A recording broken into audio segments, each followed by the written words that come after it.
There's close to 700 players playing today. Oh, go upstairs to the feature table. And you'll be playing with Magnus Carlsen, by the way. Du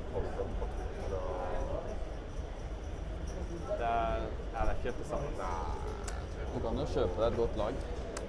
Du kan jo det, liksom. Warburg just winning a hand with sevens and now has nines.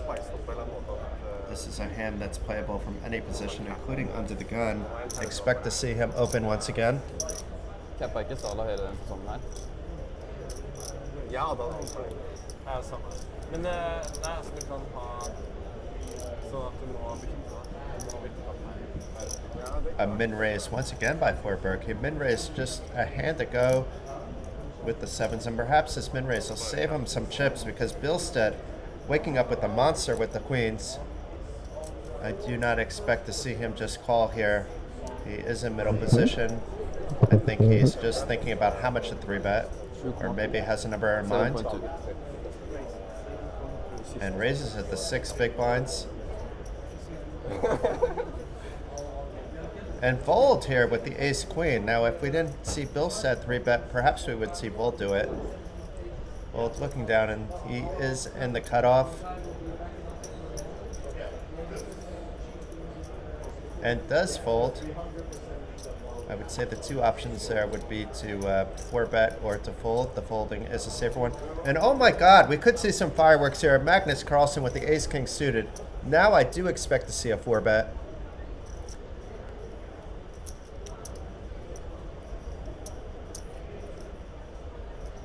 Carlsen trying to keep his poker face on, and it does appear he has a very good poker face, and in addition to being one of the best, if not the best chess player in the world.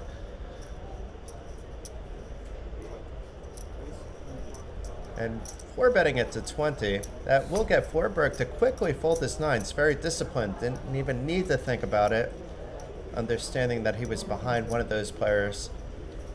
However, I don't expect Billstead to fold his hand. I expect either him to peel, but optimally 5-bet, perhaps with a shove, based on the stack depths. He's certainly not going to fold.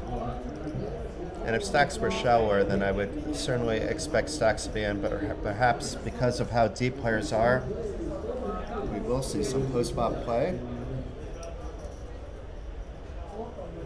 Billstead is a very experienced player. Let's see how he approaches this spot against the chess legend Magnus Carlsen facing a 4-bet.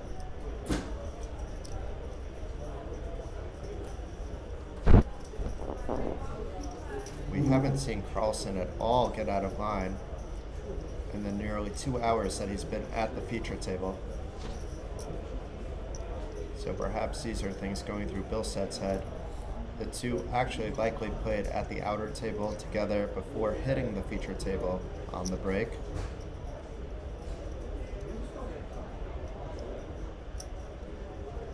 But I do like he's at least thinking everything through. You do not need to rush your decisions in live poker.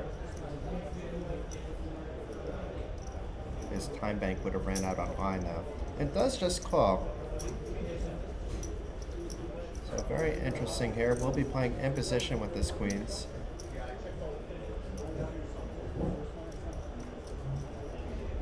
And it is a pretty good flop for the queens with the 2 of diamonds, 3 of club, jack of spades. Carlsen would have liked to see something better. Let's see if Carlsen fires out a continuation bet anyway.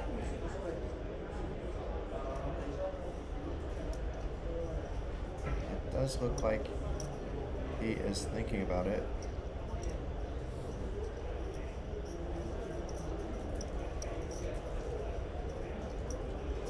The gears are in motion. And he's reaching for some chips.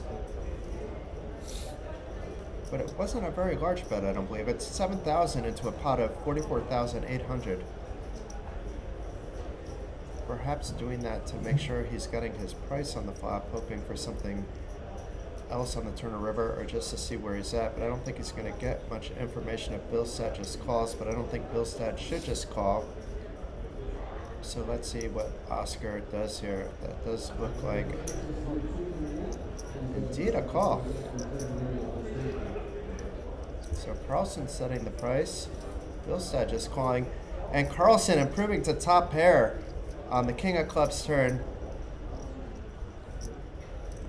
Bilstead by not 5-bet jamming pre-flop, by not raising that flop.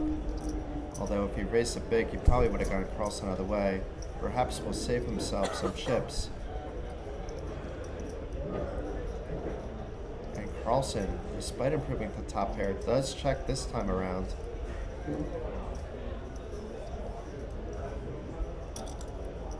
And Bilstead, although it's just one overcard, that King of Clubs does kind of hit Carlsen's range of 4-betting.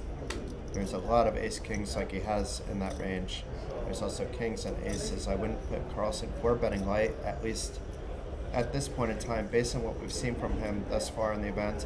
And the 5 of spades completes the board on the river. Carlsen with the check mark in an amazing spot to gain some chips. It's already almost 60,000 in the pot.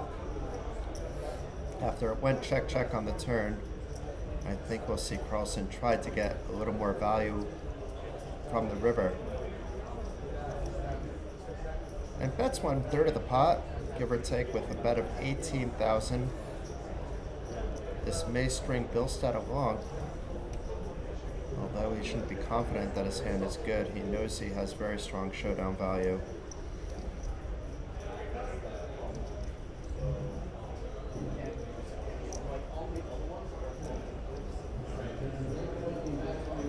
It's good, once again, that we see Bilstead thinking things over rather than rushing his decisions like we see many players do in live poker. And online poker, you're forced to make fast decisions. In live poker, you can take your time, usually have at least 2-3 minutes before a player will call a cock, especially on a river bet. So you should take your time, go back through the hand, go back through your opponent, and then make your decision. Perhaps even try to get a read off your opponent, but that's going to be hard with Magnus Carlsen. And does call, only to get the bad news that he was ahead until the turn. Magnus Carlsen picking up the pot and is up to 159,000 in chips. Meanwhile, Oscar Bilstead has seen his opening stack of 100,000 dwindle to just 41,000. Still some hope